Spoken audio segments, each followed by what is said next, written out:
Hello friends and welcome to my YouTube channel Inter Economics and myself Rakesh Khatri, your online teacher. And आज हम बात करने वाले हैं बजट लाइन यानी कि बजट रेखा पर, और साथ में हम चर्चा करेंगे बजट सेट, बजट समीकरण और बजट रेखा में होने वाले परिवर्तनों की। इससे पहले कि हम आगे बढ़ें, मैं आपसे अनुरोध करना चाहूंगा कि अच्छी तरह समझने के लिए इस वीडियो को पूरे ध्यानपूर्वक देखें और मेरे वीडियोस आप तक पहुंचते रहें। इसके लिए आप इस चैनल को सब्सक्राइब करने के बाद नीचे लगे बेल आइकन को दबाना न भूलें। तो आइए शुरू करते हैं बजट लाइन इसकी मान्यताओं के साथ।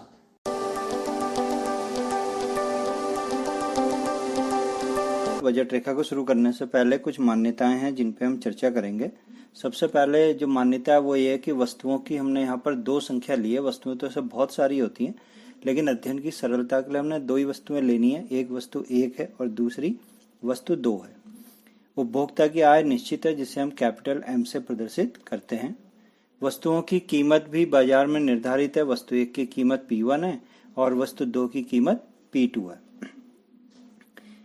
उपभोक्ता के लिए बाजार में वस्तुओं के बंडल हैं। एक बंडल का मतलब है कि दो वस्तुएं और दो वस्तुओं की मात्रा, जैसे आपके सामने लिखा है X1 X2, तो ये दो मात्राएं हैं। पहले वस्तु की मात्रा X1 और दूसरे वस्तु की मात्रा X2। उदाहरण के लिए पहला बंडल आपको 3, 5 है। इसका मतलब पहले वस्तु 1 की 3 इकाइयां और वस्तु 2 की 5 इकाइयां। दूसरा बंडल 7, 9 है। इसका मतलब वस्तु 1 की 7 इकाइयां और वस्तु 2 की 9 इकाइयां। अब हम बात करेंगे बजट सेट की।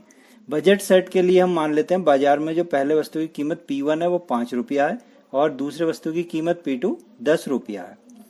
इस प्रकार इन जो 5 और 10 रुपए के मूल्य के अनुसार यहाँ पर कुछ बंडल दिए गए हैं और उनके मूल्य उनके आगे प्रदर्शित किए गए हैं। 6 बंडल दिए हैं, उनके अंदर जो वस्तुएं हैं उनकी इकाइयां हैं। पहली जो मात्रा है वो वस्तु 1 की है, दूसरी वस्तु 2 की है। दोनों का मूल्य आगे लिखा हुआ है। यदि उपभोक्ता की आय 200 रुपए है तो इन बंडलों में से क्या होगा, जो ये 6 बंडल दिए हुए हैं इनमें से उपभोक्ता कौन कौन से बंडल ले सकता है?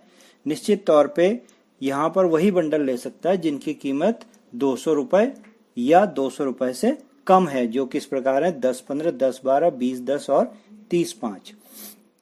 इसी को हम बजट सेट कहते हैं। बजट समीकरण करते हैं।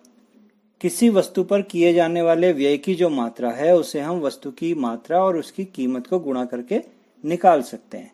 तो इस प्रकार जो सवाल हम कर रहे हैं उस पे हम देखेंगे वस्तु 1 पर किया गया व्यय बराबर P1 X1। इसी प्रकार वस्तु 2 पर किया गया व्यय P2 X2। दोनों वस्तुओं का व्यय निकल गया। कुल व्यय हम निकाल सकते हैं। दोनों वस्तुओं की जो व्यय है उनको हमने जोड़ लिया। इसके बाद यदि उपभोक्ता की आय M है और वह अपनी पूरी आय व्यय करता है तो इसका मतलब हो गया कि ये जो P1 X1 plus P2 X2 है ये M के बराबर है और यही बजट समीकरण होता है। इसके बाद अब हम आते हैं बजट रेखा पर। यदि उपभोक्ता द्वारा प्रयोग किए जाने वाले ऐसे सभी संभावित बंडल जिनकी कीमत उपभोक्ता की कुल आय के बराबर है उनको हम ग्राफ पर प्रदर्शित करते हैं तो हमें एक सीधी रेखा मिलती है और उस रेखा को हम बजट रेखा कहते हैं।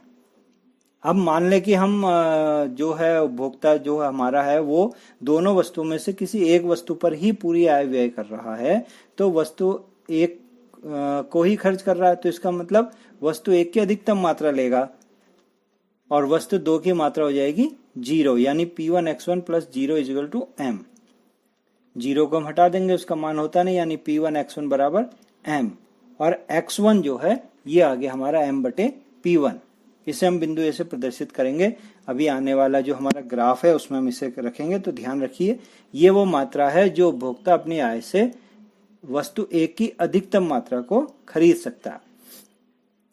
इसी प्रकार उपभोक्ता जो है वस्तु 2 पर अगर व्यय करेगा सारा का सारा, वस्तु 1 शून्य करेगा, तो वस्तु जो 2 है उसकी कुल मात्रा होगी M बटे P2।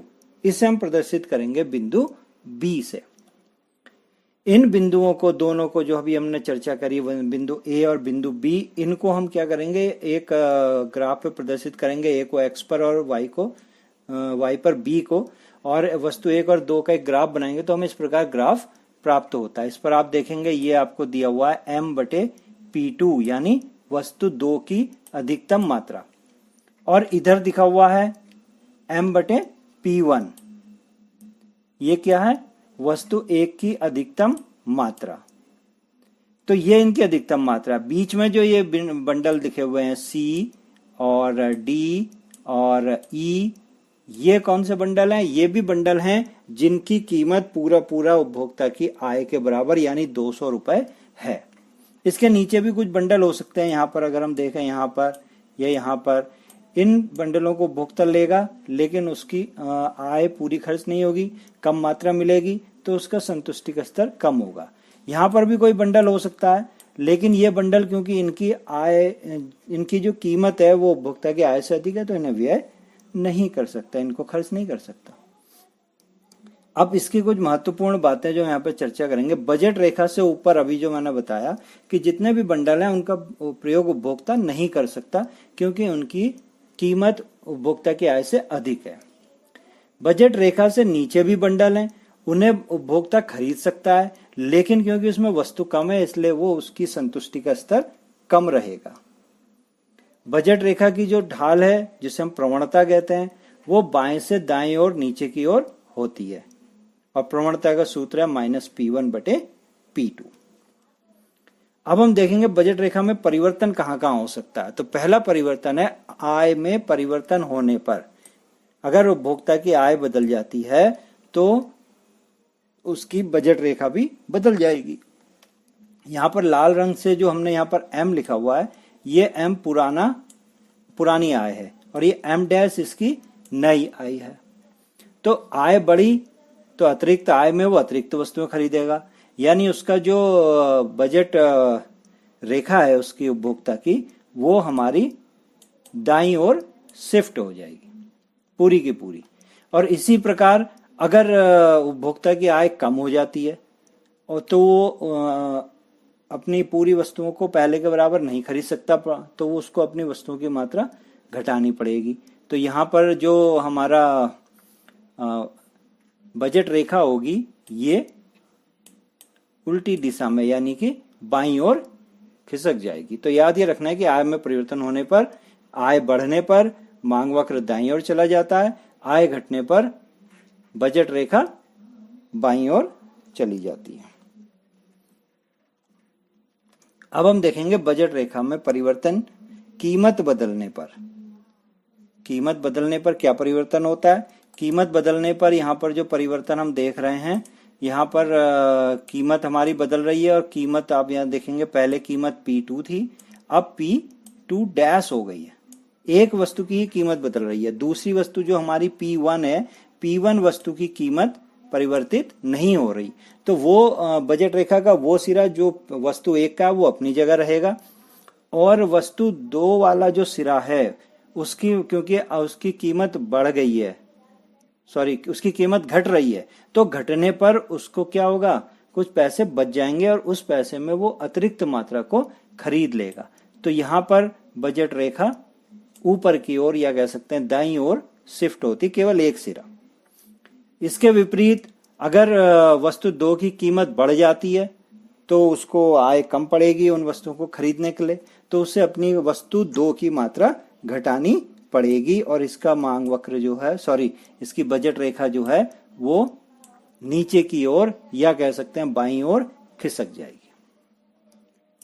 तो इस प्रकार ये बजट रेखा का परिवर्तन था। तो ये थी हमारी बजट रेखा, और आपने इसे देखा, थैंक यू। इस वीडियो को लाइक करिएगा, शेयर करिएगा, सब्सक्राइब करिएगा, और अंत में बेल आइकन दबाना मत भूलिएगा। Thank you.